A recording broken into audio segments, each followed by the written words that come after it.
There's no valid service mapped to it. The fact that they touch that IP address, it should give you the full TTP of the engagement. I mean, basically, the fact that they're talking to the IP address, you know they're guilty until proven innocent. It's that simple.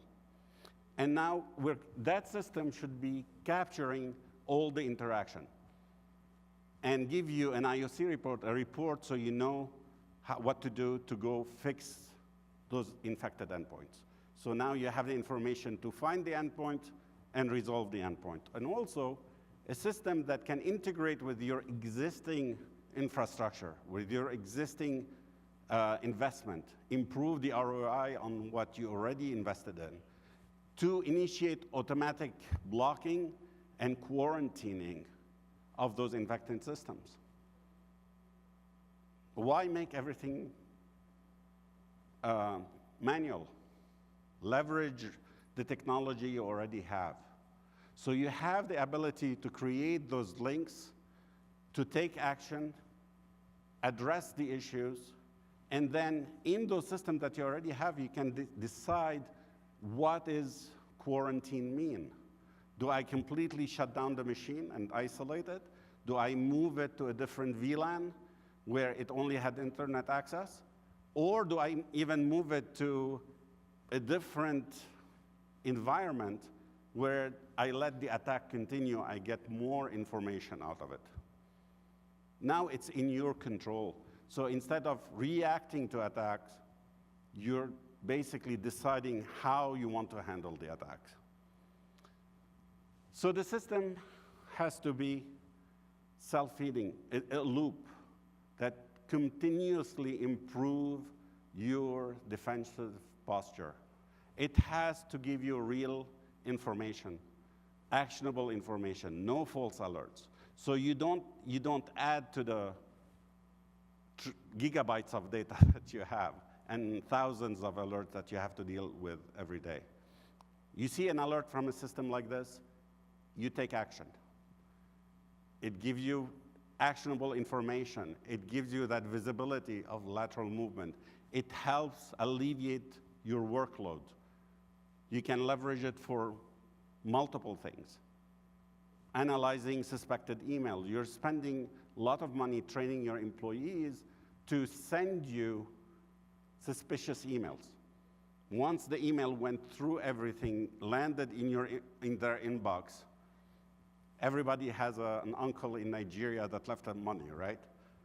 Well, that when you get that email, you know better not to click the link. Send it to us to analyze. A system like this can analyze the payload, can analyze the URLs, give you automatically a full report on the action of the email, and know how to hunt for it and how to remediate if actually somebody clicked the link, right? So, enough of technology. How do people actually use this? And I'm going to go through some use cases that customers actually benefited from. Here's a healthcare provider, a big hospital in the northeast of the US that was hit with a ransomware attack.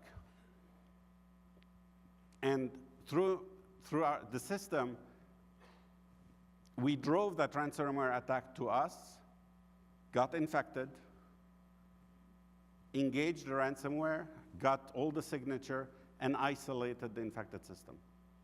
So instead of having a full-blown epidemic inside the network, the customer was able to contain that. Another big company in the US, Aflac, they wanted better visibility on what's going on in their network. As simple as that. They had all the tools. They're snowed under with alerts. They wanted to see what's going on, because there was an overload of information. So they loved the system. In a SCADA environment, there's a big sporting conglomerate that manages a lot of public venues. And their nightmare scenario was to have a stadium full of people, somebody control the SCADA network, lock the doors, and create panic. Everything electronic, nothing, nobody's there, nothing done, yet horrible consequences. So at a major event, the final match, we were deployed. They had the full visibility. They caught somebody trying to attack it. And they deployed it across their old 30-plus ballparks. So you can imagine the same thing on energy production systems, control system, where a malfunction, an attack on a pump could actually mean lives, right? Another the use case is for an entertainment company. And after the Sony attack, they didn't want to be in the same, experience the same thing. So they deployed the system. They did not communicate that with their employees. And they deployed the deceptive credential to all their employees. So now if there's a targeted attack, stolen credential attempt, an attack on their data center where they keep their IP, all that is protected. Right? Another healthcare. They were hit, they were battling a polymorphic attack for 2 weeks, and they couldn't figure it out. Systems got reinfected. They couldn't figure out why they're taking them so long to clean up their networks. So at that time, we were in a lab on a secluded network, and finally, after 2 weeks of effort, the gentleman had the idea of taking the file that he knew was responsible and dropping it in a deception system. And he let it run for 24 hours. After that, he came in, got the report, and realized that he has a polymorphic attack on his hand. So it was changing signatures every day, every time it moved, it morphed.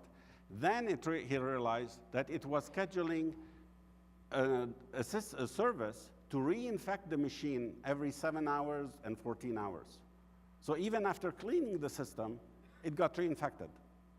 And then he captured all the CNC addresses and URLs that malware was going to talk to. So now he blacklisted those addresses in his firewall, cut all the machine from communicating to them. He had the signatures to go look for. And after a day of hunting, they found 65 machines that they cleaned. They were very joyous, happy, because they were able to contain that attack. After 2 weeks of running in circles, they cleaned up their network. So the value of deception and the value of being able to interact directly with the attacker and capturing everything they do is invaluable. It buys you time. The scarcest resource ever. Now, I can go more on, right? A manufacturer plant, they wanted to, again, visibility, control, monitor their production line. Because if they go down, every hour down, basically, they lose revenue. This is one of my favorite, is an ASIC manufacturer, big ASIC manufacturer in the valley, in Silicon Valley. They lost data to an Asian country that we won't mention, known for their cyber activity. And the way they lost IP is that they had a machine, in fact, it is one system inside the network that was doing a man-in-the-middle attack and harvesting credentials on the network over NBNS protocol. They had no visibility in that. It took them forever after the loss of the IP that they found it. A system like that you deploy should be able to give you that visibility. And not only on one protocol, multiple protocol, any broadcast multicast protocol, that somebody can do a man-in-the-middle attack to harvest credentials. It has to be able to give you that visibility. Most of you will relate to the experience of this IT guy. So it's a big financial institution in New York. Every year, they contract with a company to do pen testing, as most of you probably have budget for and have to deal with. And every year, the meeting with that pen testing group was very unpleasant. They spend money. The pen tester comes in and tells them, I was on your network, on your server, and this is everything you did wrong, even after a year worth of work. So they wanted to turn the tables. So they deployed a deception system inside their network. They deployed the deceptive credentials on the network. So when the pen testing happened, sure thing, the first thing the pen tester went after was the credential on the secretary's machine to the CEO. He pulled their credentials. He got deceptive credentials because they're in higher density than the real ones. He used the deceptive credentials. They came straight to the deception network and spent 2 hours plus in it, never knowing that they were caught. So he took that report, took all the activity, went to the meeting, and had a completely different meeting with them. For once, he was able to turn the table and tell them, okay, guys, this is what you did, this is how you did it, and you need to do a better job next time. Right? So now, again, information is power, and you are in a better position about protecting your network. So I think I have a few minutes, so happy to take questions. Any clarifications?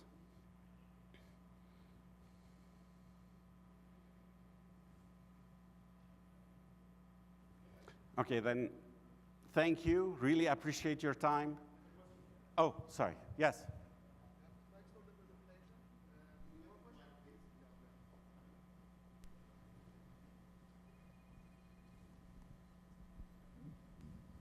Thanks for the presentation. My name is Bilal. One question, please. What are your thoughts about using deception for internal threat actor? Oh, absolutely. Absolutely, because it doesn't matter what threat you're facing. It can be a human, an employee who is trying to steal data, down to a simple malware. It's very effective because even for an employee who knows which server to go attack, he's not going to go attack using his own credentials. He's going to try to steal your credentials, right? Access the server to steal the data. Well, now, today, if without a deception system, if he goes after your server, he's guaranteed success because the only credentials that exist on your system are real credentials. So he's going to log in. But imagine if you have a deception system and deceptive credentials on your network, on your endpoint. So that internal bad actor is going to steal the credentials. He's going to get the list, right?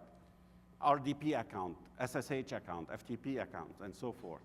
He's going to validate them against the company Active Directory. They're going to come in as valid. He uses them, he's caught. And it's that simple. So it doesn't matter what vector of attack he's using or what type of attack, you're going to, with a deception network in place, you're going to catch it. Thank you.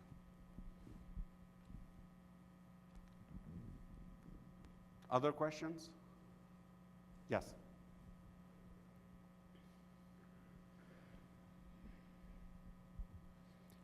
Thank you for presentation. My name is Adnan.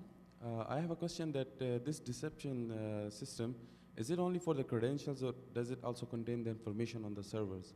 Like if any attacker got the credentials, is he able to access any kind of information on the server itself or not? No, because the deceptive, so thank you Adnan for the question, and a great question. So you're right, you deploy the deception credentials on all your systems. right? It's better to have it everywhere, on the servers, on the laptops, on even your VMs that you have.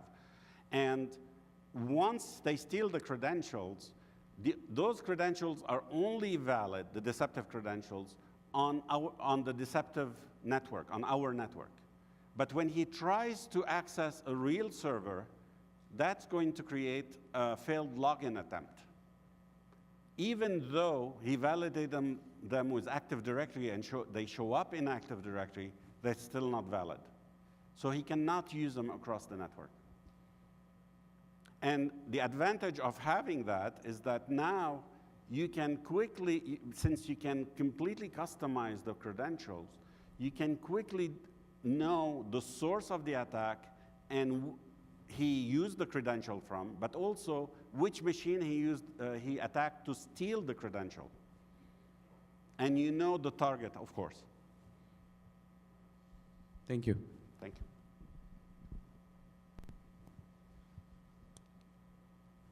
Yes.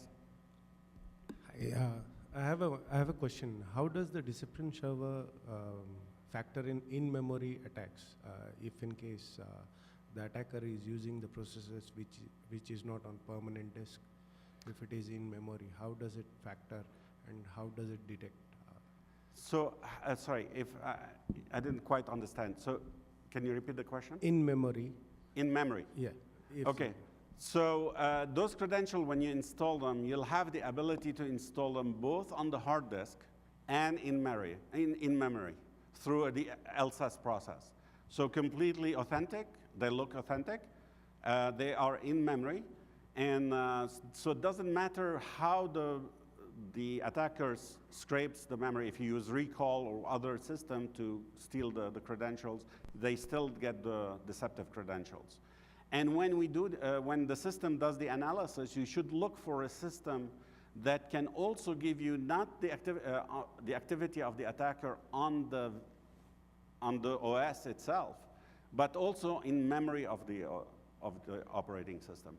So now you can see exactly all the implication of what they did, both the processes in memory as well as on the OS itself. And with this approach, you can also protect against cryptolocker attacks.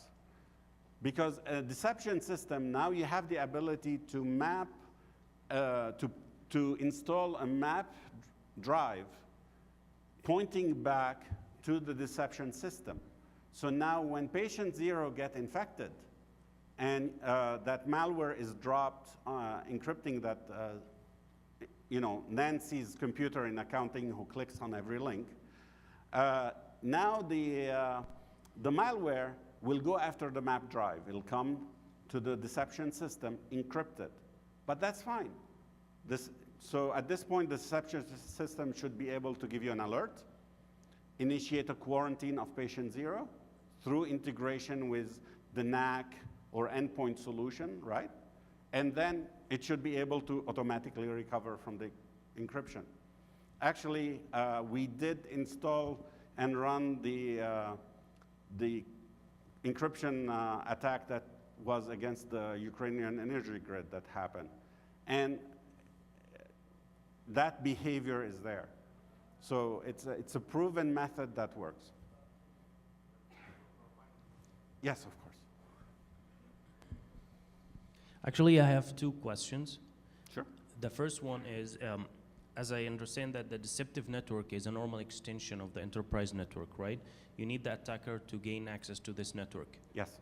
So how do you make sure, what measures did you do if the attacker installed a malware that exploits a zero-day vulnerability in a system?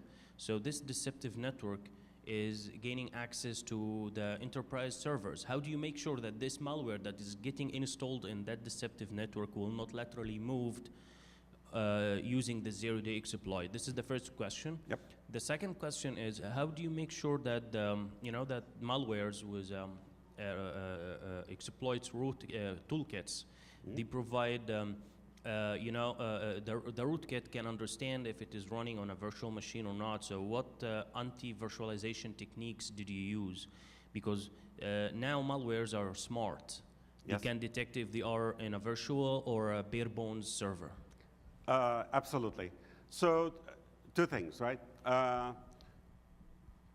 For the first thing, again, a deception network is not, deception is not prevention, right? Where you have other systems that you deployed to prevent things from coming in, but they will come in. So the question, once they're in, how do you detect their movement? No, So- no. If the attacker installed a malware, Yes. okay, on this deceptive network, what exofiltration techniques do you prevent, Okay. okay, for Sure. that malware not to move, not to exploit a zero-day vulnerability okay. in an enterprise network?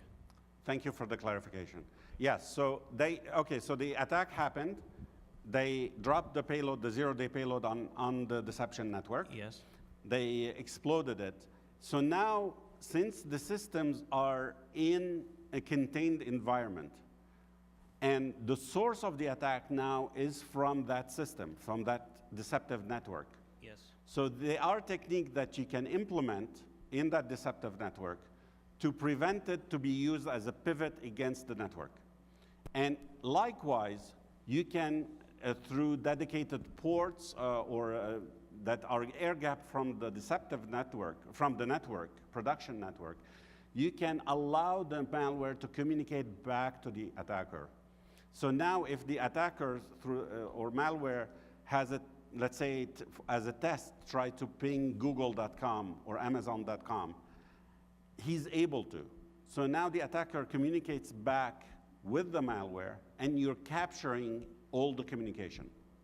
I'm not talking about command and control. I'm talking about if there is a vulnerability in Windows 10, for example, and the deceptive network is running Windows 10. Yes. Okay. There is a zero-day exploit Yes. that we are in enterprise don't know about it, Right. but the attacker knows about it. Yes. And he installed that malware on that Windows Yes. 10. How do you make sure that this malware on the deceptive network will not exploit the same vulnerability in the real environment? So that's what I'm saying, is that once that engagement server is compromised, right?